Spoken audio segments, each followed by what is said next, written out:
and spend some time. I'm just saying, like, Ah, here we go. It says we're live. We'll see. Okay, we are live. Holy cow! It took me all day to finally get this one to go. I don't think we're gonna do Twitch in the future, Brad. There's something really, really wrong going on there. But welcome everybody to We Are Aquarius. We're gonna talk about a few different things today. It's been a while since we've been on, but yeah, it's been a while. It's been some time. I moved my So, TV upstairs, my computer upstairs. hmm? I moved my computer upstairs, and nobody goes to bed. We used to do it later though Oh, in the night. okay. Um, Look, my question is, what do you think the end game of like human development is? End game of human development. Thank you.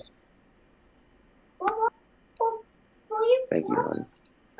Shh, please. Let's go upstairs. Okay, things are running kind of smoothly Like, now. The end game, the horned ones. I'm not that's not exactly what sure. I'm just Well, saying, like, I'm talking about what we were gonna talk about initially because I've been so distracted trying to get everything to work that my mind's all over the place. So sorry about that, but yeah. look, we send our kids to school to learn subjects, and we have this strategy on how we like teach people and what we think they should learn early and what we think they should learn later in life. And it's all kind of just, gray with everybody on how they do it, the specific ways. But like, imagine if you find out all that's wrong. Like, there's just better ways to teach people, there's better ways to do things. Like, are you going to be able to just change drastically the way that you teach? Like, what if it's just like super strict on the children? You find that like you're not supposed to give them any like freedoms at all. You're supposed to be like 100% at that age. They wake up and you're cramming knowledge into them. Math, knowledge. Maybe some language skills, but it's not friendly. It's like very rhythmic and almost like hypnosis like.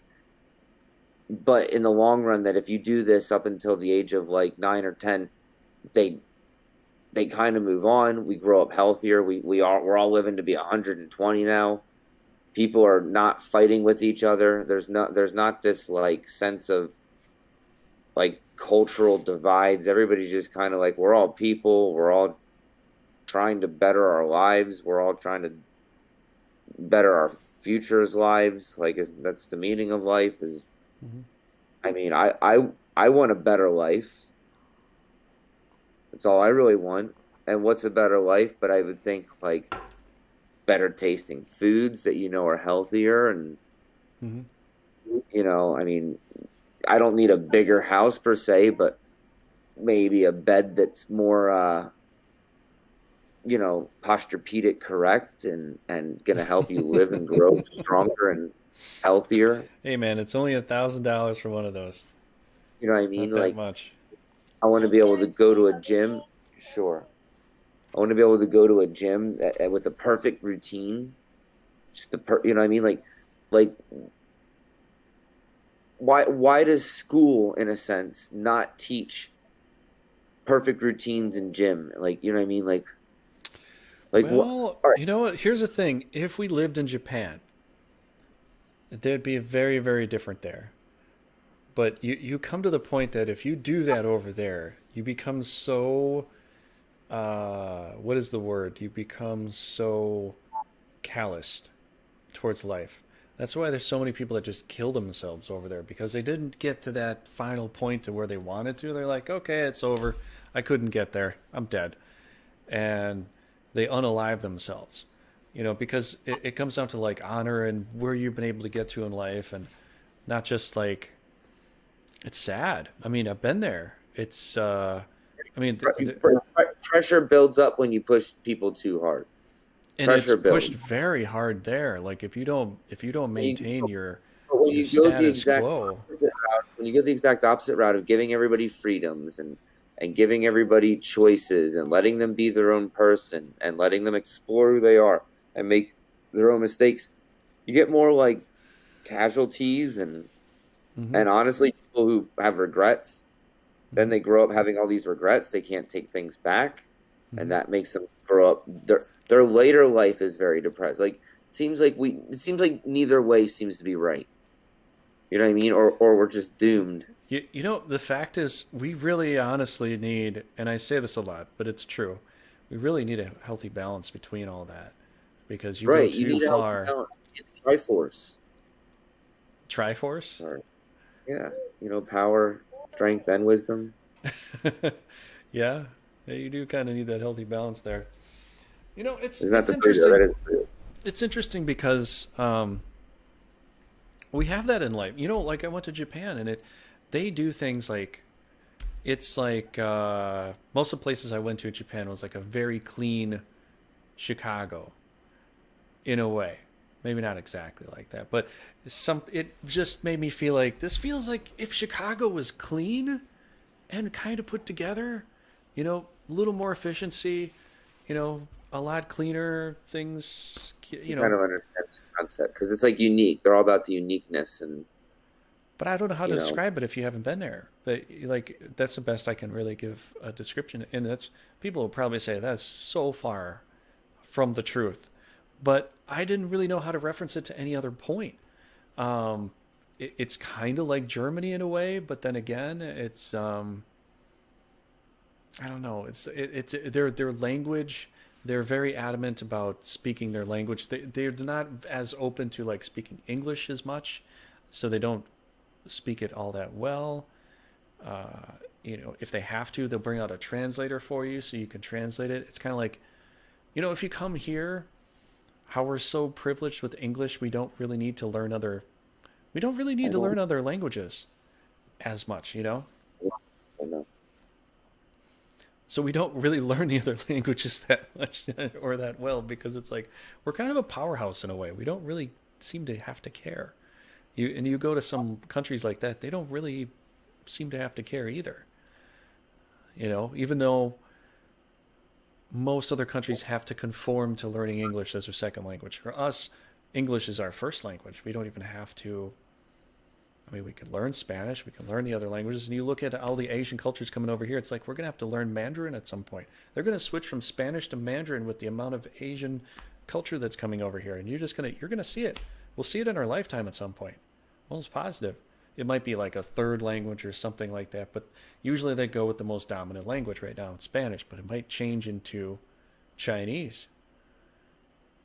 You don't know. I don't know. I'm thinking it could. But look at all the people that are moving over here.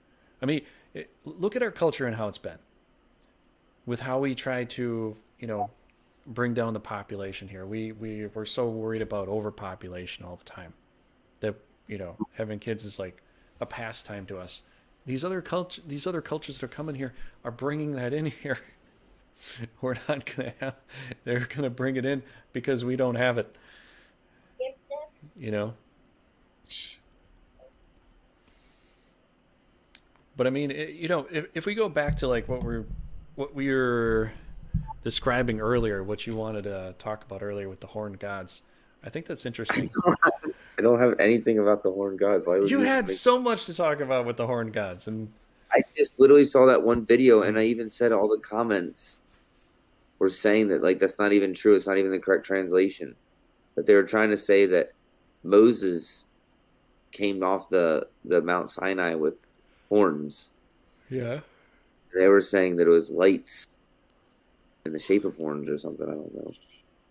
I don't know the exact I translations. don't know, but I find it interesting how all the horned culture was from way back then. The Well, that's ram. what I said. Is There was a Moses is ram in the definitely bush. Moses is definitely during the age of Aries, So during the and Age that of was Aries, and he had the horns, but the horns of power. You know, he has the horns of power, or something like I that. I just remember think that from so. I just think that somehow the one who is within those like that skill has like the divinity with God.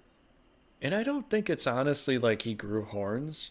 I think honestly he has a staff, like a magic staff, like a magician would have, with two horns on top of it to make it look like a power staff. Like whoever holds the staff, who's in charge. You know, whoever has the magic stick gets to talk. Yeah, You but know, I'm just saying it's like I think Moses was clearly like one of the anointed ones. If I were to guess, it seems like Abraham was the was during the age of Taurus, which was the bull. yeah. Seems like Noah was during the age of Cancer, which is the crab, You know, and or Capricorn is a yeah, Capricorn. yeah, it would kind of make sense too with the fact that if they killed the animal, they kept the horns, usually as a trophy, a drinking horn or something like that. And what if they just mounted it and made it into some kind of sculpture, some kind of like cool looking thing that if you had the horns, you're just powerful in that way. And what if that just continued? I just think that during the age of Aries, a lot more people followed the star celestial idea, and that's why horns were so popular because they knew that the ram was the image of the gods at this time, and if you could see something with a ram, you're most likely it's something related with the heavenly divine and all Mm-hmm. that, and it gets so like they talk about like it gets so like well that could be the exact opposite of good because the ram has like pentagon and I mean it was like a ram's head and but Yeah, I think that's what I'm saying. Jesus kind of when Jesus came, he kind of said like forget the teachings of Moses.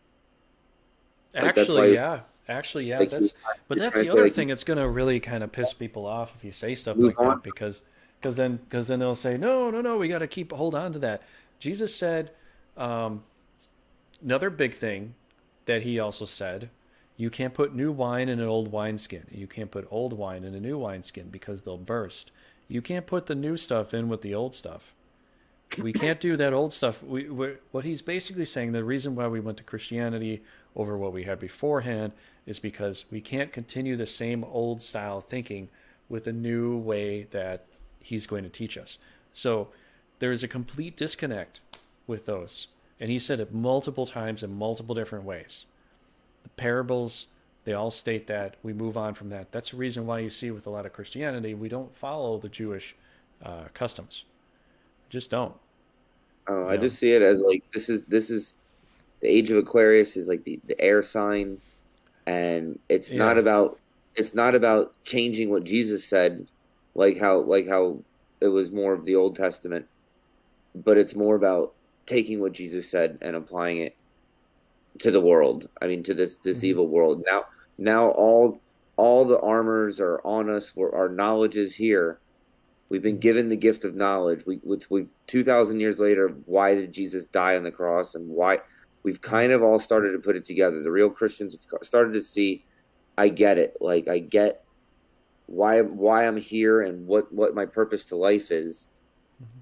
and like we just need to apply it. You need to apply it Yeah, I guess that's a fact. Is because in the in this past we didn't, in during the this. time that not the age of Aquarius, people we weren't really applying it. We were just going to church to, watching what we had to, say and do. But now that we're out in the world, we can actually speak Church it. was survival for them. Everything was survival. You went to a Yeah. church because that was in numbers, and if you had like 50 or 60 people and a war started to break out, they would go to the church, and there's 50 or 60 people at least there had a chance to be like, do you seven soldiers really want to take on 50 or 60? The soldiers might leave the church alone, like that's an and then if you sack a church, well then other churches are gonna hear about this, and if you start having a centralized almost government like how the Pope started to exist, it Well, begins the to Pope had become his like own army. He had his own that's what army I'm at saying. some point because the It became church they an had army, their own militia. That was a big thing too. They and and that was they had to survive that way. Like you're right. and, That's the reason why the and doors are so thick. I mean, look at some of those old time doors. They're like a whole foot thick of wood or of steel, and just the church design alone, how thick that concrete is, you don't see that in anything besides a castle. Yeah, Yeah. there's stained glass windows and stuff, but you break those out, you can easily get out. There's got to be the old school churches probably had trap doors, secret Catacomb, rooms, catacombs downstairs. You could go hide in the catacombs. You could come or out of the usually catacombs. get cellar escapes, and it's we live in a different time now, or that's what I'm saying. Like it's a little bit Mhm. easier to survive, and in reality, people are just complaining about something just to complain about it. I mean, I get it. Like things aren't as good as they could be, but in all honesty, like if that's the case, if we want everything to be better than it could be, what do we genuinely actually need to change then? And Mhm. I'll be honest, I mean, like, then you're starting to lean into taking away freedoms. We don't need soda in our lives. We could just say, hey, soda's gone, Yeah, there's and times that I drink soda. I don't feel good. So we could some flavored genuinely water. I mean, honestly, if you crack. really think about it, you could just have some flavored water, and you'd feel fine. I mean, you could have coffee, flavored water if you need the energy, or What if you got whatever. rid of coffee too? What if you just said coffee's too much of a stimulus for people, and it's really it Yeah, leads to people. I mean, for a while, it's really came down to the lines of like insurance companies. Not well, we won't pay you out life insurance because you drink this or you do this, and yeah, like I know. it Life like insurance policies can ban you based upon certain things. You do something, and they could just neglect, revoke your life insurance policy and stuff like that. But yeah, like get is the goal to find a happy medium in life, or is the goal to suck it up and push yourself harder? Like as much as I think that Jesus was trying to say get to a happy medium. I think the way things are now, we can't just be in a perfect happy medium. We have to be a little more to one side than the other. So I'd have to say probably 75% to 67 or 75%. We have to be leaning towards the good side on whatever we think is the best for that situation. I mean, if we were just to do perfectly evenly, totally even, that's a nice concept, but I don't know how we get about doing it, because you're always going to have people, nothing happens in that sense. I don't know. but people live so much in lives of like entertainment now. You can spend Mm-hmm. 12 plus hours just watching other content creators talk about nothing. In the end of the day, you've wasted a day. You've learned nothing new. You might have laughed and you might have But said, well, you know, I understand, but what you got to think about too is most people, they live their lives chasing some fantasy. So most of your life is built upon chasing some fantasy, chasing the idea of money, chasing the idea of seeing something, going someplace, doing something. You're always chasing some fantasy. Yes, after because we live in a kind of time that food and all that's pretty prevalent. I mean, it's very hard to go completely hungry and starve to death. Somebody in some organization will help you at least in somewhere, the United States. at least in the United States. Somebody's going to help you. And there are other countries that even if they don't have that, you'll find plenty of charity givers randomly around the place willing to help someone out. But what I'm trying to say is, like, here in the States, you're not going to see that so much. So what do? We don't chase food. We chase money and fantasies. That's what we do all the time. We chase those two things because that's all we got left. We're not looking for trying to make our ends meet That's what I anymore. mean. We The already have American ends meet. the American dream was the pursuit of happiness. The reason of the word pursuit is because you're always chasing it. It doesn't mean it doesn't exist. It means that your dream is something that you need to like do to achieve. You To don't just get it. galvanize. You need to You don't get it. galvanize it, You work towards it. right? You pursue it. You're trying, Mm-hmm. not just given to you. It takes 30, 40, 50 years of working.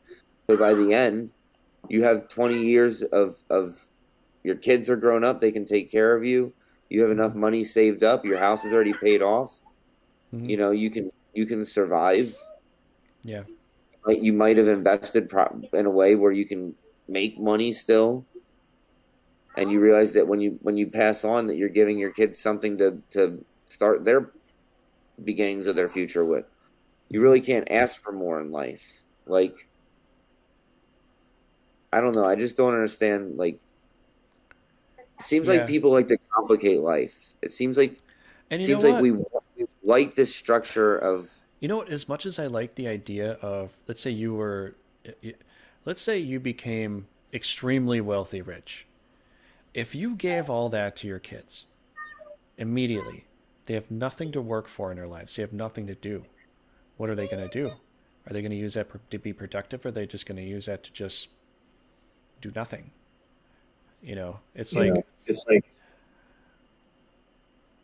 do you know what I'm saying? oh yeah, I mean, you can either like it's well, that's the difference between those like rich people and like uber rich people. The rich people let their kids they could just keep giving their kids private schools and money, and they don't really pay attention because they're working so much. And the uber rich people they pay people to literally watch over their kids and put them in tutoring, and there's 6:30 they got to do this, and there's always a teacher watching them. You know what I mean? They're not really ever alone. You know what Mm-hmm. I mean? Maybe they still get to see their parents every day. I'm not, but I'm just saying it's some kids get neglected, and then that's how they turn up, and some kids Mm-hmm. get like forced. Yeah, but I think honestly, like if you could do something with that, then I think if you passed on and you left your kids with everything, I think you should have some kind of will written up that if they don't use this money wisely and allocate it and do something charitable with it and actually do something good with it, then it should be just taken away, given to someone else that could use it for something else. Because it, what we see in our society with a lot of rich parents that do a lot of things for their kids, they do everything for the kids to the point the kid doesn't have to do anything anymore. The kid turns up spoiled. They do whatever they want in life, and all the good values that you try to espouse for them, with working hard and being someone of value, ends up going to waste in your kids, and they don't see the value. They don't care about it. All they know is money, money, money, and that's all they end up taking into life. So the very thing that you tried so hard to do in your life ends up flipping on its head. And what do we see with this society? I mean, every country has a prosperity, a good thing, and a sin. One of our sins for America is greed. Greed is one of the number one sins we have. You might say Yeah, but I lust. You might say less, but there's lust in other countries. There's more so. Here it's greed. We have freedom, but we also have greed. So we have the beautiful nature of not being tyrants over each other, but the downside is we can get too greedy, we can go too far with that, you know. I think it's So, also freedom. I beginning to feel like freedom is a sin. well, It, I would say it depends upon how you use it. I can I see feel where you're like going with this though. freedom is like just a false idol, an idol of yourself. You're putting yourself over God. That's what you Hmm. call freedom. Yeah, and honestly, you have rights, but a true sense of freedom, you can do that, but you don't really have a true sense of freedom in any country. There's always restrictions, there's always laws, there's always this and that. You have this idea a lot of the time. And people argue that left and right, but you really just have the idea of that because let's just say you wanted to go I out know. and you wanted to go out streaking outside. How many people are going to call the cops on you and get you arrested?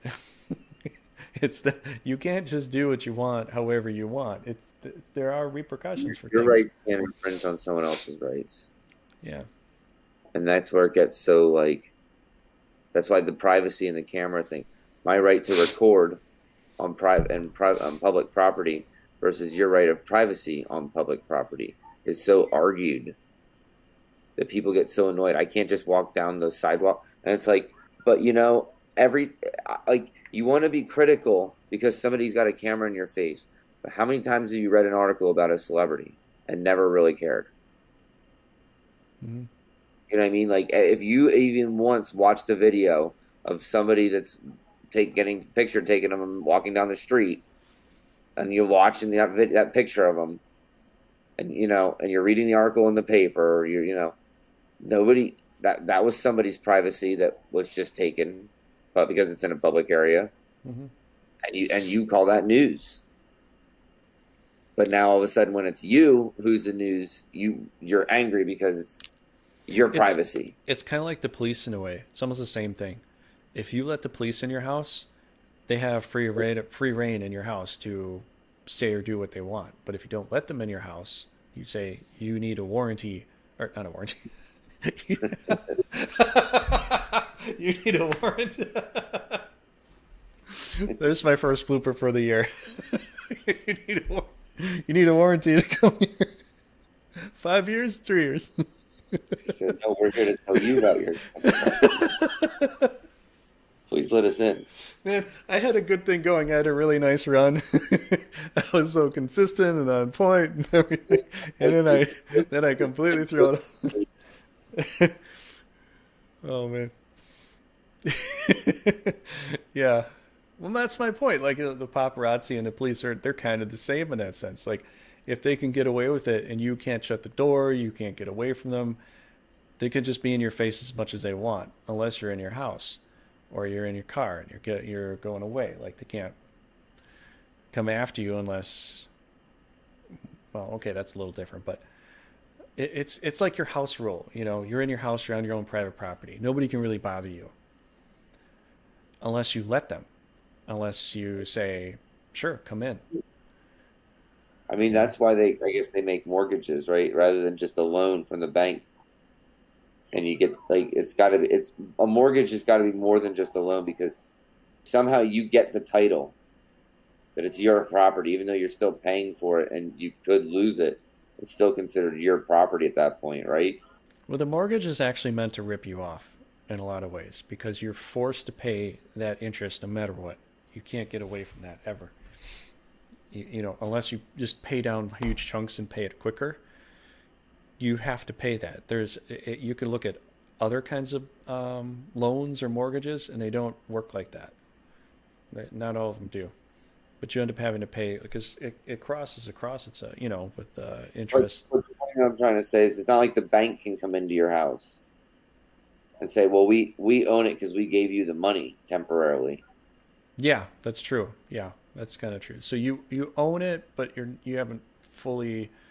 You don't have the full percentage of it. It's kind of like a house is like a stock.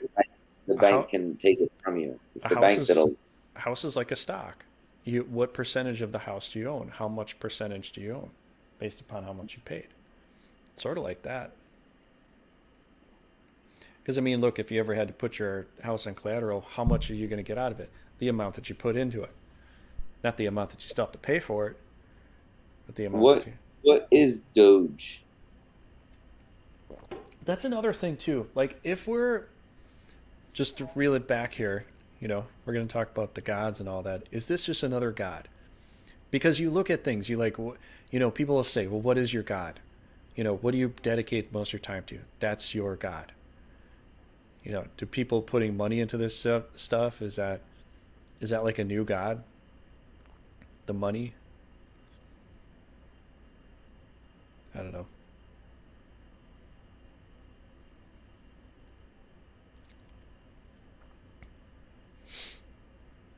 You there, buddy?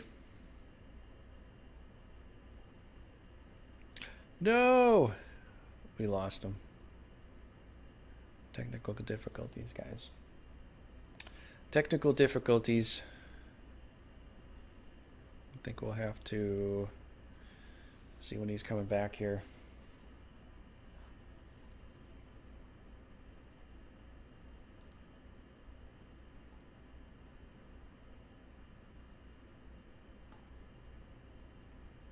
You there, Brad?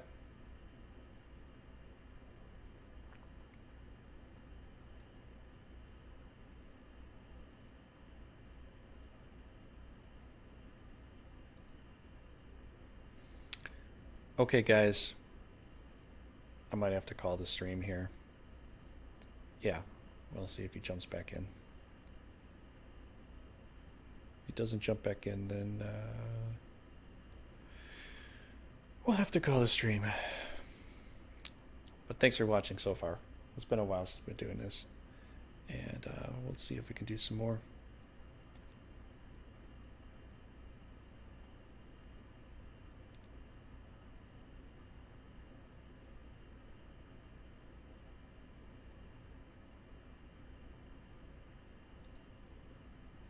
I'll give it a minute. If nothing, then that'll have to do it.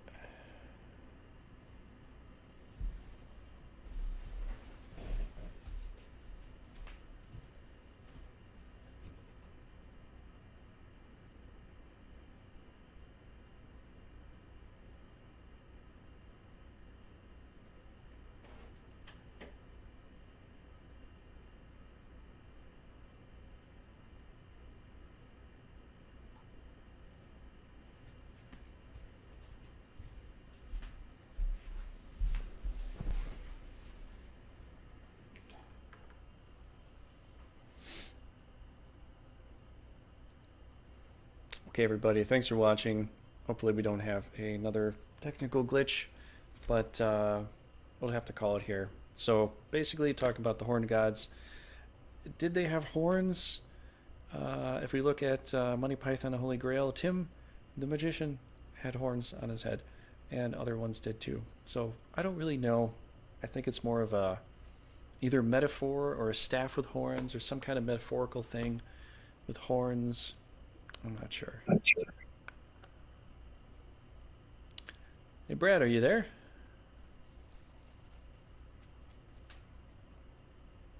Maybe he's coming back. Are you there, buddy? I'm coming. Okay.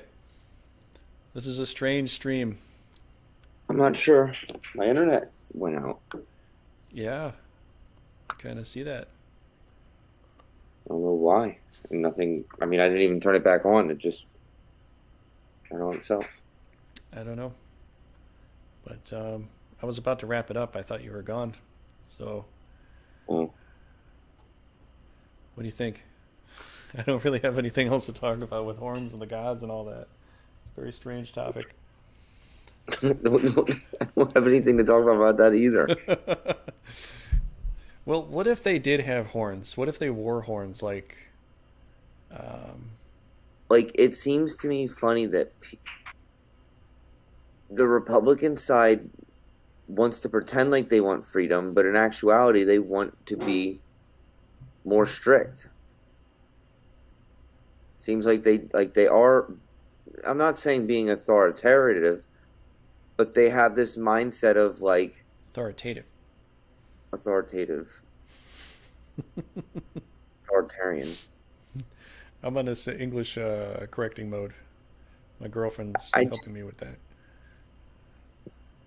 Look, if you give either side unchecked power, they just abuse it. Mm-hmm. But like, if you give us unchecked power, we're gonna abuse it. So like I said to you before, you know, like how many people, if everybody got caught for every single thing, and how many people would be in jail? Like hundreds of how many thousands. How many people are just trying to, like, always doing the right thing? And Probably 25% of the population, I would think. that will just, but I'm just like, I don't know. Like I said, how many people are trying to like when they go to work are trying their hardest at their work, or like I mean, like younger people typically. Older people have careers. Once you get in your career, you might try a little bit harder. But I would like say at a random probably job, at least over 50.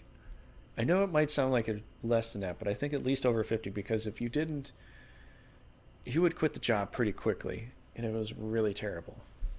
You know? but I mean, like, you go to a lot of places that have a lot of kids working, and you don't get you don't get good service.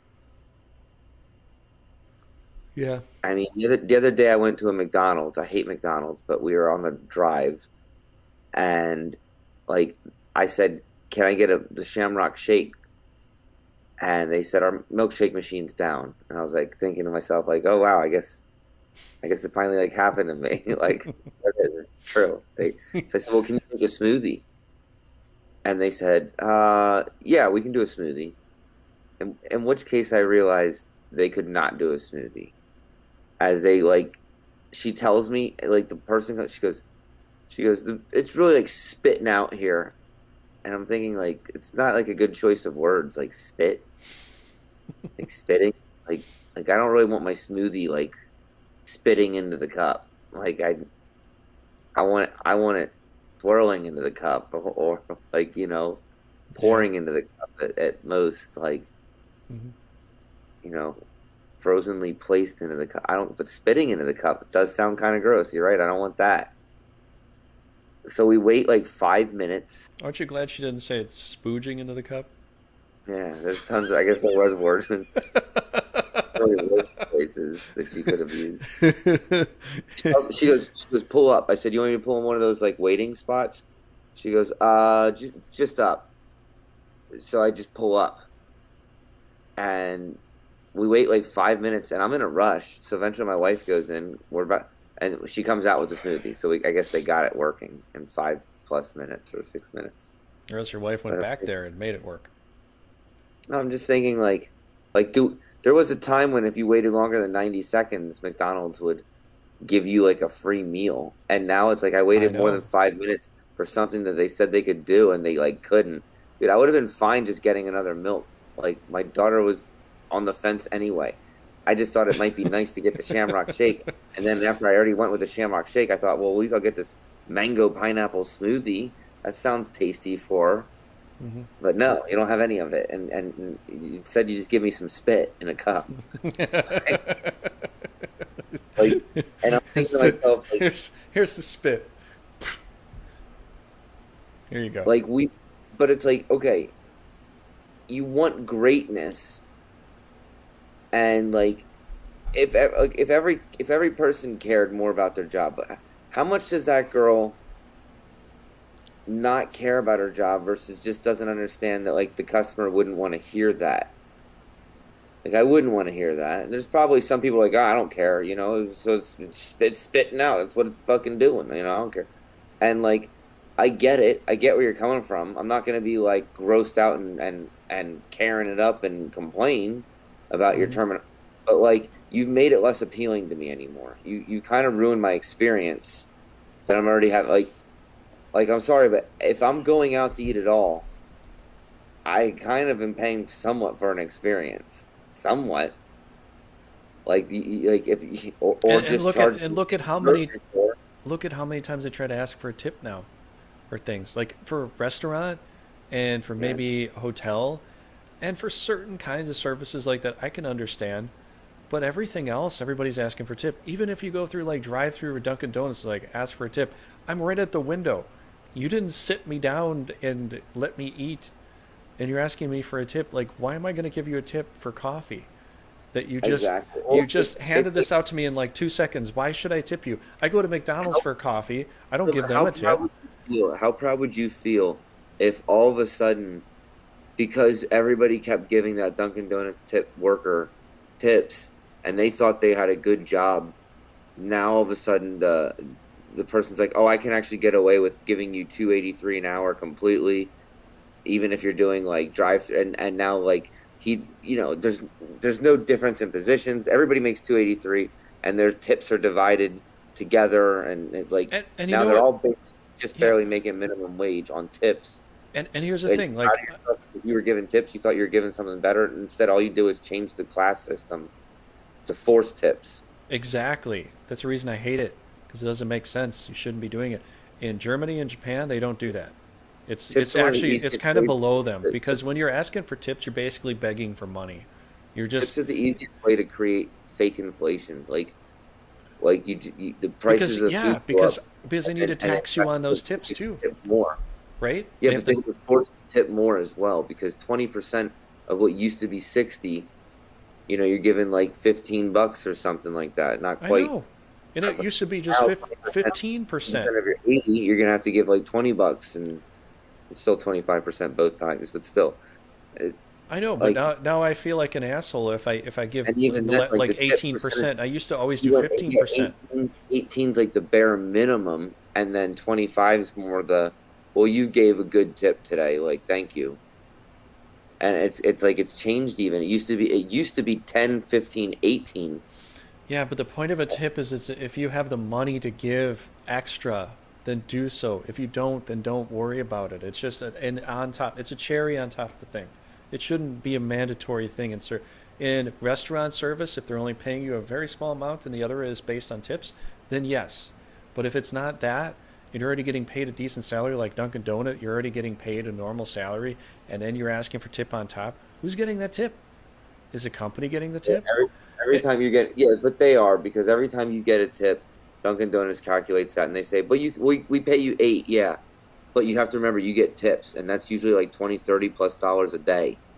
And it's like, okay, but 20, 30 plus dollars a day is $10 an hour. Like it I doesn't don't make know. any difference how they pay.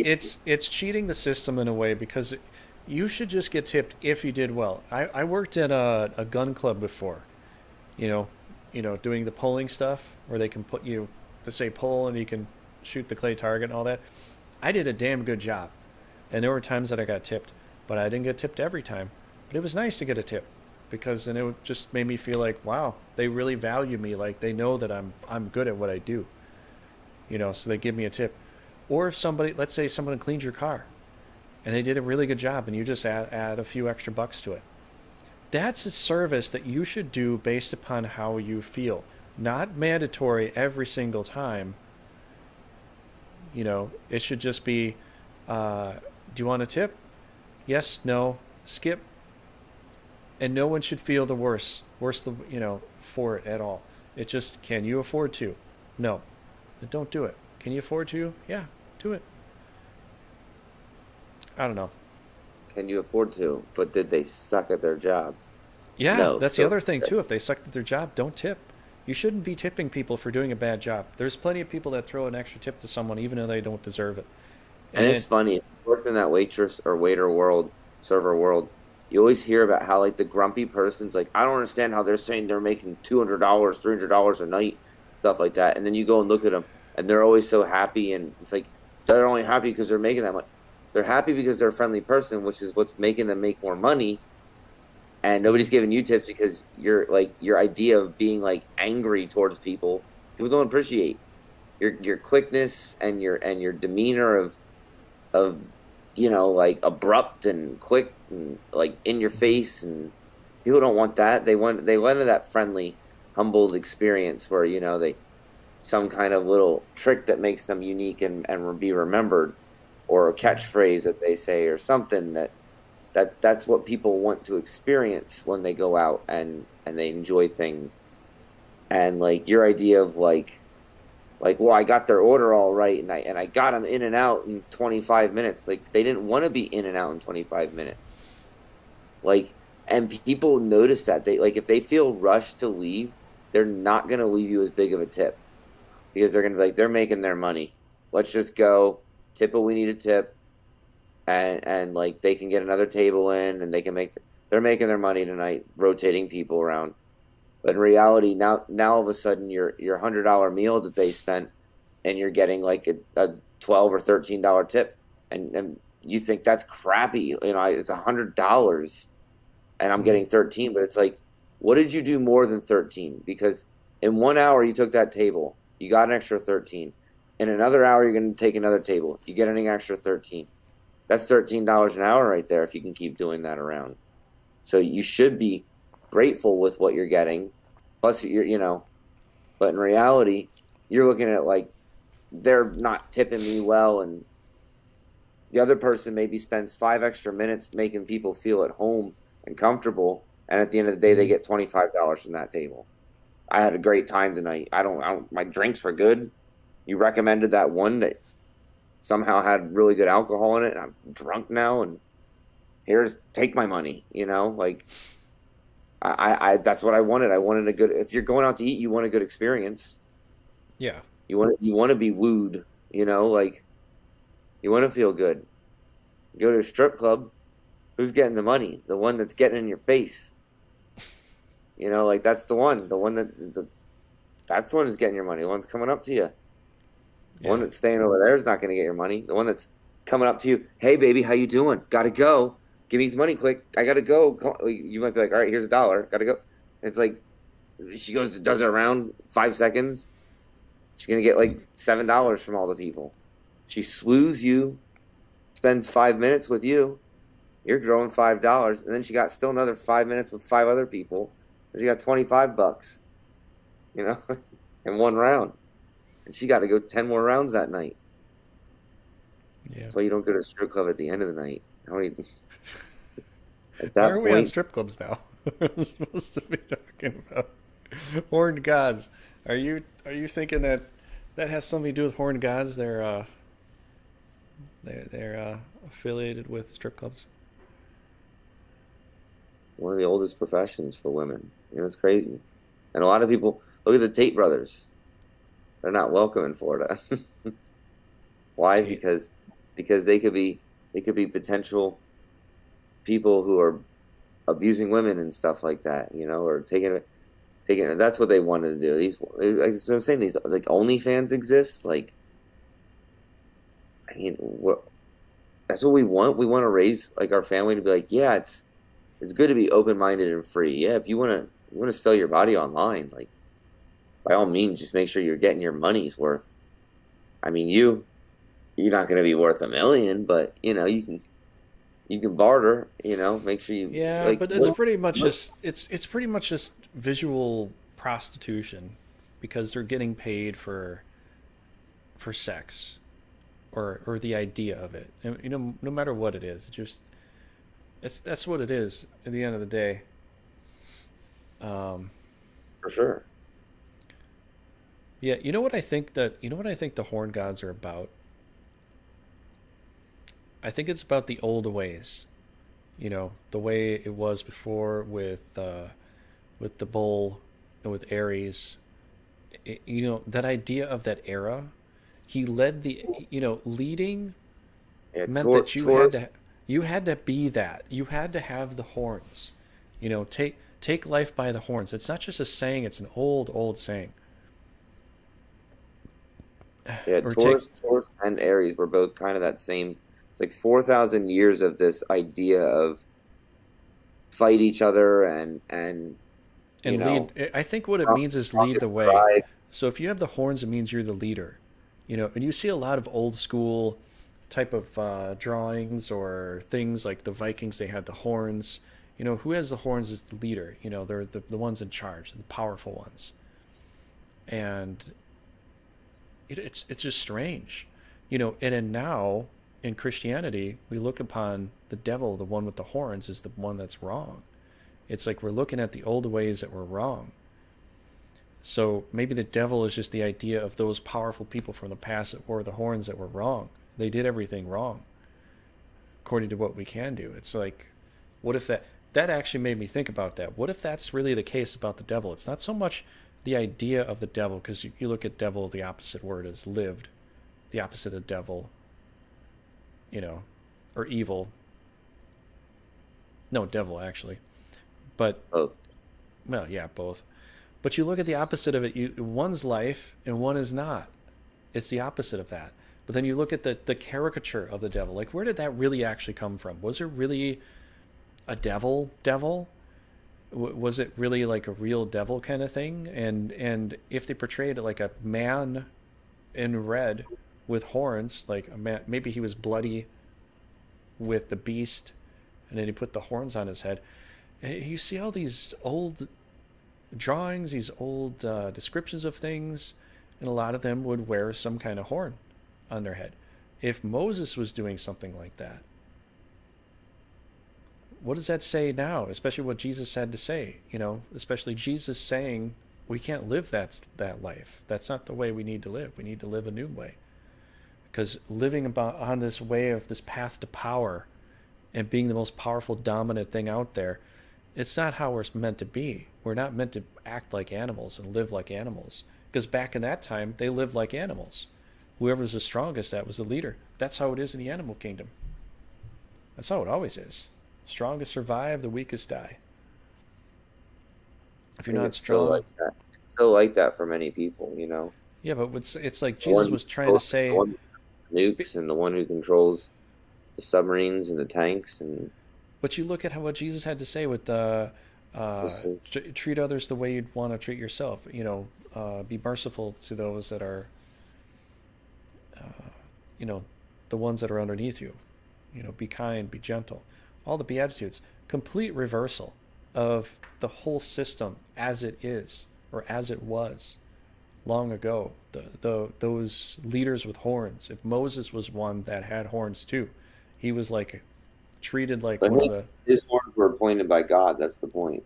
You know, like his horns were shown by God. That's why they were of light And because they were. maybe that's the new metaphor for that. But you know, uh, it could be Like lost in translation. Maybe I, I'm saying, don't. but it's like the true. That's what I'm saying. I really do believe that every age does seem to have some great leader that controlled everything. But Or an icon, or multiple icons. Because you look at it now with Aquarius, it's mostly with. It's just this digital age with us talking, I'm saying, us being able to with the talk Aquarius, multiple. us, we're not you and me personally, but I'm saying it's humanity itself. We're all the ones who take in part of Jesus are the ones who are able to if you live like him, you're going to spread his word, and that's the point. You undoubtedly, if you live by his teachings and by his rulings, you undoubtedly end up spreading his word, Absolutely. regardless. If you, it's not like oh how's it going to happen? It inevitably happens. You live through the way of Jesus, it inevitably keeps coming up that you have to praise God and you have to talk about God and I mean you're not giving yourself credit. Jesus isn't give only a few times did he say that he truly is God basically, but it wasn't in a way to brag about it. It was just basically as a almost in a sense sadly as like a reassurance for everybody because they really just wanted to hear him say it basically. But Yeah, I hear you on that. That's something that I think that's really what our era is about. Is about us stepping up. Because I think in every other era, it's always there's one leader that leads us. And we just follow that example. Now it's up for us to individually step up because it seems like with the Aquarius idea or the Aquarius is just someone just spreading something out for everybody to have. Because you look at it with other icons and all that, and one thing is just in power and it has this kind of power, but it's just somebody giving, giving, giving, giving. And it comes from air into water. So it comes from air and it transforms into something. It's almost like with the communication we have right now. This is all through the air. And it transforms into something physical that you can physically save, physically have. It's still just the idea of it, but it becomes tangible. So it's like with what we're doing is very much kind of a part of the era, and I just kind of think that that's really I think the other kind of, thing too is that we really need to understand that it's like we're born into this world of sin. It's not this concept that like the world isn't sinful. mhm. This world is of sin. It's not so much in God's control anymore. He's given it to Satan to rule over. It's you know what I mean? Like it's his world of sin. It's a And strange thing because it's like God gave it to the devil, and then Jesus, who's the Son of God, was tempted by the devil to have what the devil had, and he threw it away. So Jesus never really had it, but he just denied it, and he just threw it back in his face. Especially in the Bible, get behind me, Satan. After the devil's like, you can have this if you worship me. So basically, what the devil's saying, you can have my possession, but I need to be above you. So he'd be right below God, and then Jesus would be below the devil. In that concept, which is interesting. So in the pyramid or the tier, the hierarchy scheme of things, Jesus was already above the devil because you don't offer that kind of power if if it's not an equal exchange or a better exchange. You wouldn't do that because there's no point, especially for something that Yeah. just wants control. Well, I do think being closer to God seems to somehow give more power. It seems to be And you got to that think there's about it some too. kind of hierarchy in heaven. You got to think about it too. If Jesus would have chosen that, he could have had control to change everybody immediately because he'd have power over the world. And the devil would have power over him. But then again, then Jesus really can't change much because the devil has power over him and then he has power over the world. So he's just a lackey. And then whatever Jesus tries to do, if the higher ups say no, which would be the devil, then he doesn't really have any control. So it's a trick to let you think you have control. But you know what? That's another part of this world. That's another part of life. The devil does this to us consistently. He tries to trick us into thinking we have control over something when we don't. So even us, we don't have that kind of control that Jesus would have had that kind of control. We're not even offered that kind of control. But let's say we were. We still wouldn't have control. No matter what we do, we don't have control over this world. Only those We don't have control over ourselves. yeah, that's it. We just I have was control. even saying that to my daughter earlier today. I said, you don't have the ability to just change other people. You only have the ability to change your own mind. And you can persuade or influence. I'm not saying that's not possible, but you can't force an idea onto somebody or expect them to act a certain way that you want Hmm. just because. And that's what I'm saying.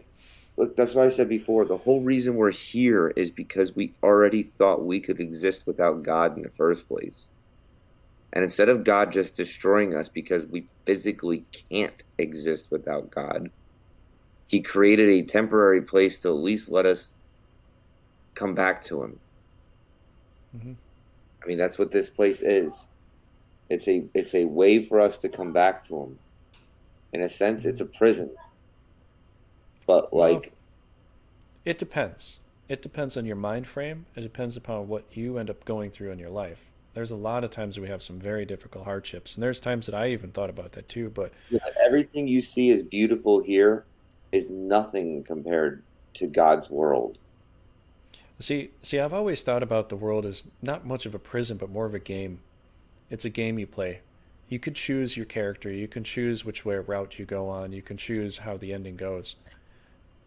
You have those kinds of choices. But in the end of the day, it's not something perfectly super free. You're not completely, totally free. There are concepts. There are things you can see that are outside of the game that you're like, yeah, this there's got to be more to this than that. Um, and there are rules. There's rules and regulations on the game itself, not just in life. Like, oh, you can only go this fast because of the speed limit. No, there's other rules that you don't see. You can start to feel them and kind of energetically understand them, but there's like unspoken rules that you can start to understand in your heart. Kind of in your mind, it's hard to understand that, but in your heart, you can feel that. And I think that's why we're here. It comes down to like, what do you need to do in your life? And I think a lot of the times in how we live our lives, you can choose to, you get to make that choice, really. You can make it hard or you can make it easy, but it depends upon what you want. If you're struggling, it's because you kind of want to make it hard. You're looking for some reason to fight, and you're finding those reasons to fight. you know, if you want to make it easier on yourself, you have to find ways to make it easy and just start to believe it's easier, because your mind will only allow you to do what you let it, and that's all based upon prayer to God and your relationship in that aspect. So that's kind of a big thing, you know. I'm just saying, if God wants war in this world again, or Satan wants war in this world again, our children will be going to war. There's Yeah. no doubt about it. Satan And will easily plot the right people and to be killed or assassinated or and you whatever got means necessary. you got to think about that too, because Jesus said when the devil tempted him, basically the devil had control over the world, and whatever way, if Jesus would have accepted or not, devil still had control over the world. He's the one that rules the world. A lot of people think that it's every way around, and in that aspect, you think it's a prison. There are some kind of prisony aspects that do correlate to that, because if the devil rules the world, he has control over all that. That's what I'm saying. This is your sentence. This is your sentence for choosing to think you could do it without God in the first place. And the only once you dive, it's going to come down to did did you learn your lesson? Yeah, it's going to come down to, did you break free of that confinement? Did you let that confinement break you? Did you let the world break you?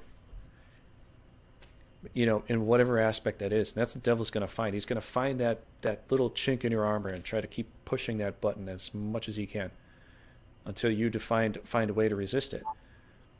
And the only way to resist it is just to, keep God close to your heart and make sure that you believe God's providence over the devil's It's just so punishment. mind-boggling to me. What gets into like the real strange thing of it all is that we have these children, humans, through Jews. through the ability of God, you get these children that God instantly loves.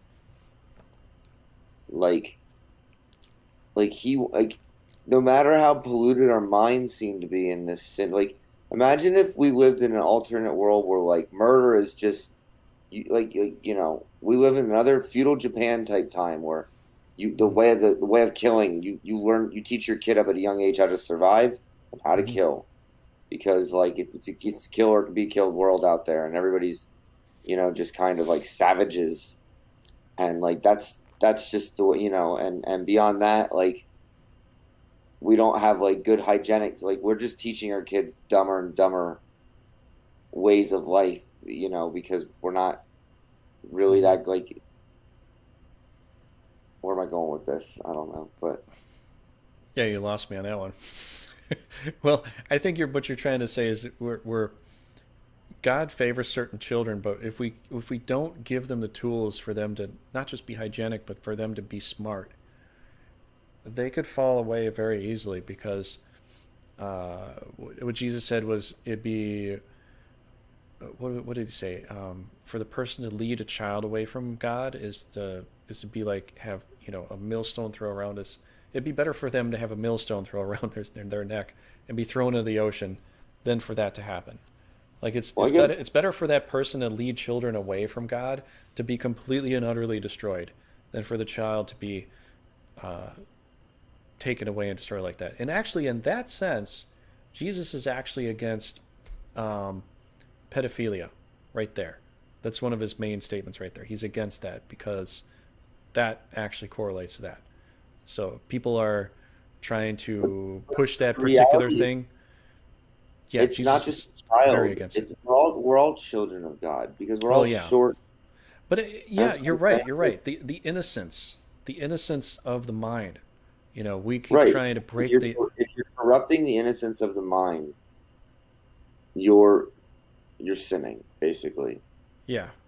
In the innocence of your own mind. If you're allowing your own mind to accept bad ideology, and we always know what it really is. We always know this isn't really a good idea. Staying up late isn't Mm-hmm. a good idea. I shouldn't do that. But sometimes you just I don't care. Mm-hmm. I don't know. Yeah.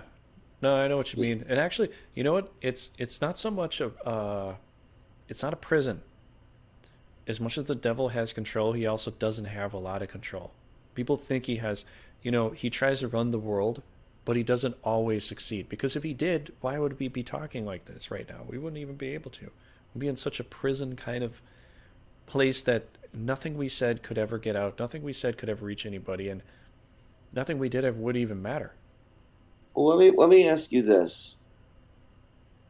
if in the devil's heart, the devil's heart, he chooses to repent to God, repent, and God sees all and knows all, and let's for the hypothetical, that God sees that he's being honest, like he realizes in life that who knows why, but all the folly of his ways, and he wants to repent. He doesn't want to die, and he wants to serve under God again, and and God sees us and realizes he's come back to me. Like, would God still need to destroy, or is it that Satan was always doomed to be the epitome of all that is evil possible? No, because some cultures do believe that. Like I think Zoroastrian religion has Ahriman and another. I think that's the bad god. And then some other cultures might have that idea too. But there is no such thing as pure evil. And Like, would God allows, like, you know what I mean? Like, I mean, I know what the Bible says, but would God forgive Satan if Satan I genuinely actually I think because had in his heart? I didn't mean to interrupt you, but uh, what I'd like to say is that from the parable of the prodigal son, I think yes, but I think actually it would be the last one to come back because with the prodigal son, you see all the other kid doing well and all the other children, whatever. I don't know if there are more than one children, or I mean two children, but the one was jealous of the one that came back, and then the father gave him his ring and he gave him all this stuff. He held a party for him and all this kind of thing. And then the other kid that was jealous, he's like, I've lived with you your whole life. I've never gotten, so much as a fatted calf for a birthday. I've never gotten any of this kind of stuff. And he gets all this stuff, and he did all these horrible things, and he gets to come back home. And then the father's like, well, he actually did come home. I thought he was dead. He was pretty much, in a way, he's dead to him. The son that goes out and just does whatever he wants with whoever he wants and doesn't care. He came back to change his whole life. He made that clear too, that it's much greater for a sinner to come back to God, or to come to God, than it is for a person who's always been with God. That like a sinner who truly can repent is a better success for God than a person who's just always followed and yeah. And lived you that know life. what? You know what? There's going to be people out there that aren't going to like me saying this because usually in the Bible it's going to say that he's reserved for eternal damnation. He can't get out of there. And the other point is there's 2 points to this. People that feel like they've been wronged, like somebody's been murdered or something's terrible has been happened. How can they ever forgive that person? I understand that justification. I get that. But after some time, after millennia, millions of years, however long it could take, I think honestly, if that did happen, it would be the end of the world. The devil would come back to God after everybody's already gotten back to heaven. After the people have already gotten back to heaven, long, long after the whole story's over with, he finally realizes all the terrible things he's done and changes his ways. I think, yeah, God probably would let him back. But he'd have to go through some kind of penance or some kind of thing, or maybe he'd have to live the world over again as a person and go through a lot of the things that he went through to have to So see that to see that comes to my all of Judas approach, though. like Ghost Rider, he does a penance stare on a person and they see all the evil things they've done in life and they die that way because of all the pain that they've caused other people. I think it's the same thing. It might be like That comes to my Judas thing.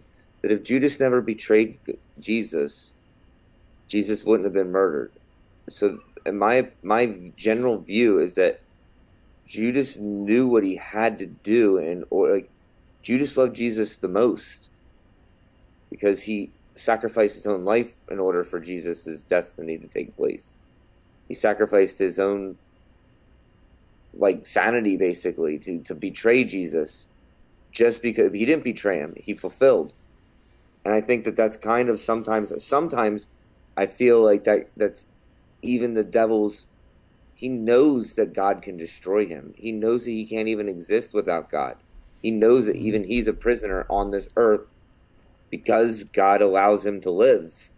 Mm-hmm. And he knows he could just destroy this earth right away, and that would be it. But that would just infuriate God. And where's God going to put the devil next? Into a black void for millions of It's years? almost like we can imagine this world being all kinds of things for ourselves, but really this is more of a learning curve for the devil, if anything, and it's going to be a very long learning curve. Sometimes I wonder if it's not so much the devil as it is just us. That's the other part too. What, what That's the if other the part too. A devil, lot of the times that's another interesting concept, because a lot of times we want to blame the devil for all these things, the and devil in the holds end, no power over a righteous person in the first place? and at the end of the day, who's the one that's doing the sin? Yes, in the Garden of Eden, the serpent tempted Adam and Eve, but who's the one that did the thing? Yes, the devil or the snake or whatever lost its legs, and he's going to get his head crushed in the end. But who's the one that actually decided? Who's the one who made the choice? We could have made the choice not to listen to him, but in the end, it's like, sure, we got tricked into it, but still, we chose that path. And now we have to take the repercussion of that. Now, is it a horrible repercussion we took? No, not necessarily. It's not good, but it's not horrible. God provided us after the fall. He could put us outside the garden, but we still had resources. Yeah, we have to work to get it, but we have it. It didn't just leave us out there to starve. He could have just killed us in the garden and be like, nah, I'm going to start over. New creation. You guys are gone. Snap the fingers. Boom. Heads explode. We're dead. He didn't do that. He gave us an alternate. And honestly, what if Garden of Eden was something totally different, and this is the alternate where we're living right now? This is... I just think sometimes I think that the devil exists because it's the only way for us to be able to come back to him in the first place, come back to God in the first place. That if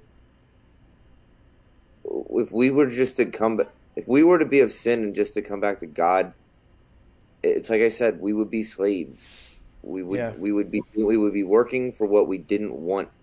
God gives us the ability to come back to him because we want to come back to him. Mm-hmm.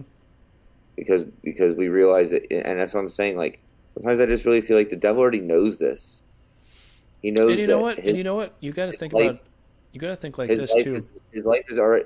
He's already serving God by being the role of the devil, and undoubtedly he's serving God just the same. Mm-hmm. Because his existence, unless they're creating all that is good, and God could do that, but it's like I said, then we're nothing more than just mindless drones. Yeah. We're not really individuals with real thought. He wants individuals to love what he's created and listen to his path and follow it. Even though it's tough, we got to listen to him. We got to follow it. It's like, you want to cry. Well, all right, go back to Earth. Go cry. You're in timeout. Mm-hmm. And you go back here and it's like, just worse and worse, where everybody's crying and complaining and doing whatever they want. Mm-hmm. And what do we create? This is like a world. This is a world where you get to actually see everything around us and try to really contemplate what it is. And the thing is, we could live like the animals do and just be like an animal. But Jesus wanted us to be much, much more than that. Because you look at those ages and you look at what they try to espouse, and what did they do? They looked at the symbol in the sky. They created a picture in their head. They created an icon. They followed that icon based upon what the icon represented to them. They acted like the icon, which most of the time was an animal. And it was very self-preserving, the way that they did things. You could talk about the devil all day, whether God made him as real entity or just a conceptual mind frame of something. It doesn't matter. We're framing our existence based upon what we do, based upon this entity. We're giving this entity power because we're like, well, the devil made me do it. So this entity has this plaque above you, and you're always looking at this thing like, oh my gosh, I just listened to it. I just did it. You're giving it too much power. All these things you give too much power. That's what they even said with Trump before he got in. It's like, it doesn't matter whether you like him or not. The more you say his name, the more power you give to him. And the more, that's what they say. It doesn't, there's no such thing as bad publicity. You could say someone's name over and over again. You put What I'm them in. saying, the true way to live is just like, in a way, it was like we should be just constantly reading the Bible and like surviving on very little and reading the Bible, and you know what I mean? Like, At least trying a little bit more with that, putting that into our lives, yeah, because that's what they want to do with church. They want you to go to church. But a lot of times people just skip out on church or they don't do it, or a lot of times you go to church and you end up only acting like a church person on Sunday. For 6 days of the week, you're not a church person. You're just whoever you are, not caring about the world, not caring about anybody else. And then you go to church Sunday, you're like, oh, I'm finally connected to God again. Well, the rest of the week, you don't give a damn. That's just what we got to think about. You can make that something that you go to uplift you. But besides that, what you're saying is, yeah, let's read something every day. Stay connected with God every day. If we lose track of that, then who are we? We're just what everybody else wants to do, say and do, and we become more animalistic and, fight for money, fight for lust or power. What are we doing with our lives? What are we doing, man? We're just fighting for the necessary. you want to be remembered. Yeah, I want to be remembered, but for how long are you going to be remembered for? Unless you're Hammurabi, you're you're not remembered forever. I mean, there's only certain people based upon what they do that are remembered forever. You got to make something so unique and spectacular to be I'm remembered just forever. saying, like, we're But then so again, focused but on. then what happens with that? I mean, you look at that. So you're remembered forever, but so what? Your life is over. Do you really care in the afterlife anymore? Are We're you are so you focused on history. We're so focused on discovery, and it's like, all we really should be just focused on is just being the better people ourselves. the only people that can remember you are the people that are around you. Your parents, your children, your friends, the people that you influence. Everybody else after that, they're influenced by those other people.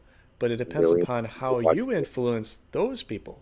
So it makes no difference a generation, 2 generations down the line, if people remember you. It makes no difference. You can watch all the old movies you like, Abbott and Costello, Three Stooges, all that stuff. It's fun to watch and you like it, but you can never be personable with them because they're dead. They're not here anymore. All you can do is enjoy the moment of what you did, and then you move on with your day and you're on with something else. The only people that really matter are those that are right there right now. That's why Yeah, Jesus said, second commandment, love your neighbor as yourself. Love God with your whole heart. Love your neighbor as yourself, because only the people here and now matter. if That's everybody it. just loved their neighbor, then it would solve all the problems everywhere. I mean, if it was more like that, yeah. I mean, we'd be more aligned, more together with things. But we don't. We want to think about all these other things because we're trying to guarantee our future, and that's what happened with the rich man that stored all of his grain for his lifetime. It was either one or two scenarios. Now it could be just a metaphor, but it was one or two scenarios. He literally did die that day, and then all the grain went to waste. Or metaphorically, spiritually, he died spiritually and he had nothing left to give the world. What do we do every day? When you got kids, you do things to provide for them. You do things to make them happy. You do things to teach them about the world. If you did none of those things, it'd be like you just giving them a whole bunch of money and saying, here, you're taken care of. I don't have to do anything for you anymore. What lessons do they learn in life? How do they grow? How do they actually become real adults? They grow up as a young child, never actually growing up into the mind frame of an adult because you, as a father, decided not to teach them anymore. Because you just gave them a whole bunch of money and they said, screw it, you're on your own. You've got all the money. Watch what everybody else does. Do whatever you have to do in life to survive. Or What kind of, technology, like Google and all that. You you know, know, what kind of we're, predatory mind is that out in the world that we look at? We see that. It's a predatory mind. That these people with all the money, they give their children this, and it's predatory. you Because got to lead now, by example. Whether you realize it or not, you are leading by example. Yeah, whether you say it or not, it doesn't matter. Your words don't mean anything. Your actions mean everything. You can say, you can tell your kids you love them all your life, but if you do absolutely nothing to teach them anything, did you ever love them? It's like what Jesus said too with the people that went out to work. The guy said he wasn't going to go and work, but he went to work. The guy said, uh, the opposite. Who did Christ's work? The one that actually did the work, not the one that said they were going to do it, but the one that actually did it. So in actuality, it comes down to what you really, really do. Like, are you really doing these things, or are you just saying you're doing these things? Are you preaching about it but not actually doing that? You know. So I do know. I'm gonna go to bed. yeah. Anyway, but I think with the horn god stuff, I think we proved our point somehow.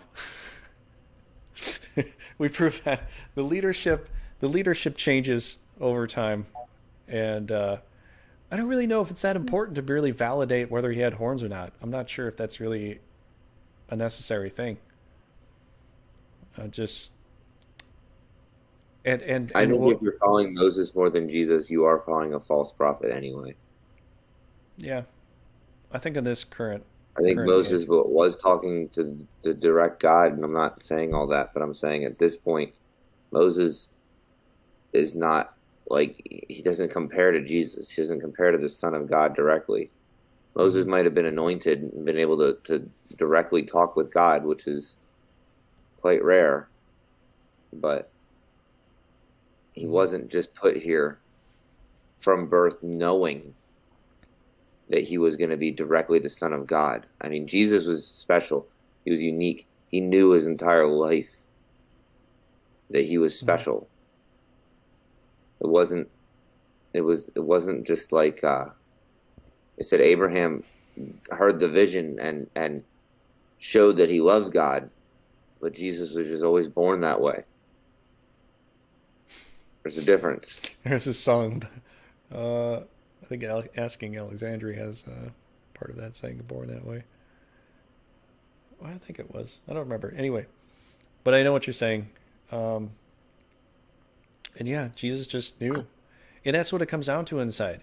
The closer, and that's what I think why Jesus talked about us be comparing us and Himself and God to family. We can choose to be family or servants. So the closer we are to God, the more we're just going to feel connected to Him. We're going to feel like we know the answer. Not we're searching for the answer and we just don't understand anything and we keep falling and falling and falling. We're going to kind of know the answer internally. We're going to be able to speak that too. Because that's what happened with the tongues of fire with the apostles. They were able to understand things that they probably shouldn't have, especially with languages, you know? Yeah. So, all right, man. I guess All we'll right. wrap this up for today. So, thanks everybody for watching We Are Aquarius. I know that we're just kind of Yeah. jump starting this after so long, but hopefully we'll get back into this and do some more. So, thanks for watching, guys. Stay connected to God, and we'll see you next one. Do you want to say goodnight? Good night. Okay.